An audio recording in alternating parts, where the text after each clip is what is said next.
Century 21 et ses 915 agences immobilières au service de vos projets partout en France présentent Sud Radio Conseil de famille. Il est temps de retrouver Conseil de famille. Bonsoir Stéphane Moller. Et bonsoir Philippe Rossi. Vous êtes associé, cher Stéphane, au sein du cabinet VIA. Nous nous retrouvons chaque soir pour parler finances, immobilier, droit de la famille, tout simplement pour parler de gestion de patrimoine. Et ce soir, c'est moi, Stéphane, qui vous pose une question. Nous sommes encore en début d'année. Dites-moi, y a-t-il des bonnes résolutions à prendre en matière de gestion de patrimoine ? Eh bien, il s'agit d'une question pertinente, surtout en cette période tumultueuse. Il est essentiel de continuer à se construire son patrimoine. D'où la nécessité de prendre des bonnes décisions pour épargner et ou investir. Et oui, les périodes tumultueuses, que je ne me refuse à appeler les périodes de crise, sont en fait des catalyseurs. Les mauvais investissements se révèlent rapidement des fiascos, alors que les bons investissements traversent parfaitement ces périodes difficiles.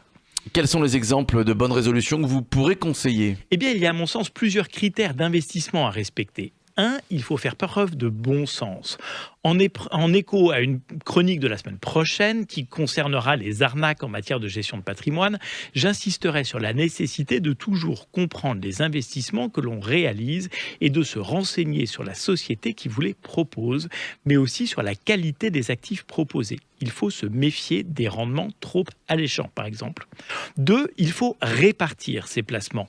Des produits financiers, des produits immobiliers, un peu d'or, pourquoi pas, des crédits pour bénéficier de l'effet de levier. Le crédit est aussi un excellent rempart contre l'inflation qui va probablement arriver.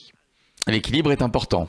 Oui, au fil du temps, selon les périodes de croissance ou de crise, chacun des types d'actifs que l'on possède réagit de façon différente et quelquefois contracyclique.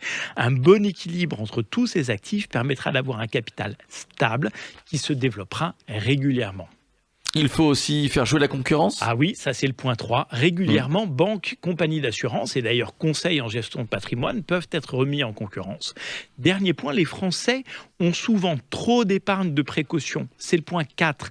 Il faut essayer de prendre un petit peu plus de risques, surtout si l'on a une résurgence de l'inflation. Il est souvent opportun de placer son argent sur des supports permettant d'espérer un petit peu plus de rendement. Oui, d'ailleurs, une étude publiée en 2020 a démontré que l'essentiel de l'argent mis de côté a été déposé sur des comptes courants, soit un total de 100 milliards d'euros. Alors, quels sont les supports ad hoc ? Eh bien, l'assurance vie est un support souple qui permet de viser un rendement honorable avec un niveau de risque relativement facile à maîtriser.